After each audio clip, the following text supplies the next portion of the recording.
हरियाणा में आए दिन सरकार बीपीएल धारकों के लिए नए नए शगुफे छोड़ती रहती है। 2024 के चुनाव में भाजपा सरकार ने प्रदेश में गरीबों में बीपीएल का दायरा बढ़ा दिया था।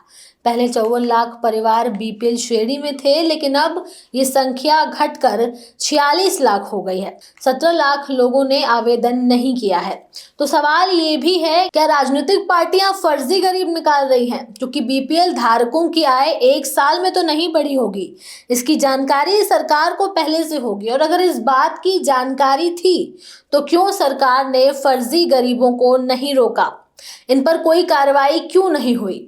और बीपीएल कार्ड के अलावा जो अन्य योजनाओं का लाभ उठाया जा रहा है, उसकी वसूली करेगा सरकार? हालिया खबर के मुताबिक हरियाणा सरकार ने गरीब परिवारों को रसोई गैस सिलेंडर देने के उद्देश्य से हर घर हर गृहिणी योजना की शुरुआत की थी।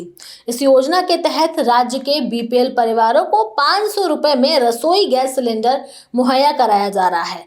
योजना की घोषणा 12 अगस्त 2024 को ही की गई थी, और इसका उद्देश्य उन परिवारों को स्वच्छ ईंधन उपलब्ध कराना था जो अब तक लकड़ी या कोयले से खाना बनाने को मजबूर थे।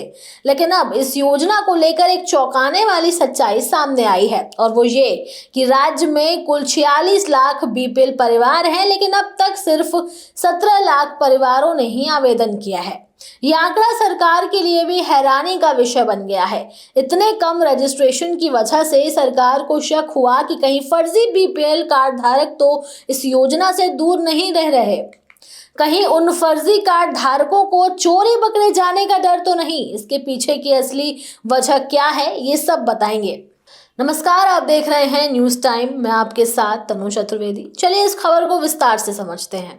सरकार ने इस योजना के तहत एक साल में 12 सिलेंडर देने का वादा किया था, यानी हर महीने एक सिलेंडर सस्ती दर पर।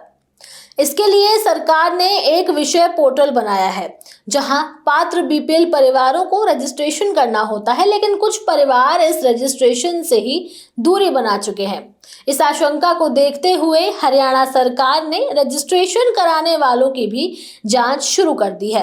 राज्य के खाद्य एवं आपूर्ति मंत्री राजेश नागर ने खुद इसकी पुष्टि की है और कहा है कि अब जो लोग आवेदन कर रहे हैं उनकी जांच हो रही है, ताकि सिर्फ असली पात्र ही योजना का लाभ उठा सके। यानी कि प्रदेश में ऐसे कई बीपीएल कार्ड धारक हैं जो फर्जी तरीके से सरकार की योजनाओं का लुत्फ उठा रहे हैं। दरअसल पिछली बीजेपी सरकार ने बीपीएल कार्ड की पात्रता के लिए आय सीमा 1.20 लाख रुपए से बढ़ाकर 1.80 लाख रुपए कर दी थी। इसके बाद लाखों लोगों ने गलत जानकारी देकर बीपीएल कार्ड बनवा लिए। सरकार की जांच में सामने आया कि इन लोगों ने अपनी आय छिपाकर फर्जी कार्ड बनवाए थे। इसी वजह से पिछले 4 महीने में 6.36 लाख फर्जी राशन कार्ड रद्द कर दिए गए हैं। अब फर्जी कार्ड धारकों में डर है कि अगर वो सिलेंडर योजना के लिए आवेदन करेंगे तो उनकी पोल खुल सकती है और उन पर कार्रवाई हो सकती है। इसके साथ ही राज्य के खाद्य आपूर्ति विभाग ने भी अब सस्ते सिलेंडर के लिए आवेदन करने वालों की आंतरिक जांच शुरू कर दी है। विभाग ये जांच कर रहा है कि रजिस्ट्रेशन करने वाले वाकई में बीपीएल परिवार हैं या नहीं। जिनके बिजली के बिल अधिक आ रहे हैं या जिनकी जीवन शैली बीपीएल मानकों से मेल नहीं खा रही है, उन्हें जांच के घेरे में लिया जा रहा है। इससे डरकर कई लोग अब आवेदन करने से बच रहे हैं। आपको बता दें कि सरकार की अब तक की जांच में करीब 2 लाख बीपीएल कार्ड धारक संदेह के घेरे में हैं।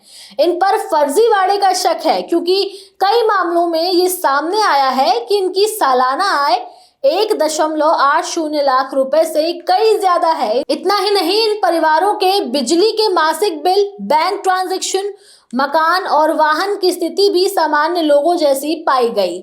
इससे साबित होता है कि ये लोग बीपीएल मानकों से काफी दूर हैं, लेकिन गलत जानकारी देकर लाभ उठा रहे थे। इसी को लेकर राज्य के खाद्य आपूर्ति मंत्री राजेश नागर का कहना है कि ये हैरानी की बात है कि सस्ते रेट पर सिलेंडर मिलने के बावजूद बीपीएल परिवार रजिस्ट्रेशन नहीं करा रहे हैं। हमने रजिस्ट्रेशन करने वालों की भी जांच शुरू की है। इससे साफ संकेत मिलते हैं कि अब सिर्फ असली पात्र ही आवेदन कर रहे हैं और फर्जी लाभार्थी डर के कारण खुद ही दूर हो रहे हैं। सवाल तो ये भी है कि प्रदेश की सरकार को क्या इस बारे में जानकारी नहीं थी? प्रदेश में इतने सारे फेक बीपीएल कार्ड धारक हैं।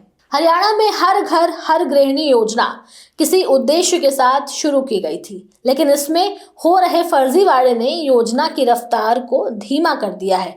प्रदेश सरकार ने भी असली और फर्जी लाभार्थी के बीच एक रेखा खींच दी है। नतीजन अब वही लोग आवेदन कर रहे हैं जो सच में इस योजना के हकदार हैं। लेकिन अब ये देखना खास होगा कि सरकार फेक बीपीएल धारकों पर क्या कार्रवाई करती है।